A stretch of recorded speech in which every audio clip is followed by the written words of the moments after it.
বাংলাদেশ জামাত ইসলামী প্রতিষ্ঠিত হওয়ার পর থেকে এদেশের মাটিতে যারা সন্ত্রাসী কর্মকাণ্ড করেছে, জুলুম করেছে, অন্যায় করেছে, চাঁদাবাজি করেছে, টেন্ডারবাজি করেছে, এদের বিরুদ্ধে জামাত ইসলামী কথা বলেছে।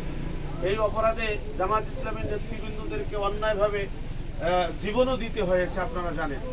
আমরা চাই যে আগামী নির্বাচনে বাংলাদেশ জামাত ইসলামী ইউনিয়ন পরিষদ, পৌরসভা থেকে শুরু করে সংসদ সদস্য পর্যন্ত প্রত্যেকটা সেক্টরে সৎ, যোগ্য, আল্লাহভীরু লোকদের দ্বারা এই রাষ্ট্রটি পরিচালিত করতে চায়।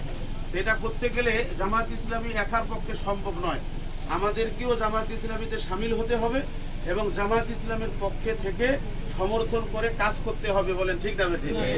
এই জন্য আপনারা আগামী নির্বাচনে জামাত ইসলামী দাওয়াতি অভিযান যেহেতু ঘোষণা করেছে, আপনারা জামাত ইসলামীতে সামিল হবেন এবং জামাত ইসলামীর হাতকে আপনারা শক্তিশালী করবেন ইনশাআল্লাহ।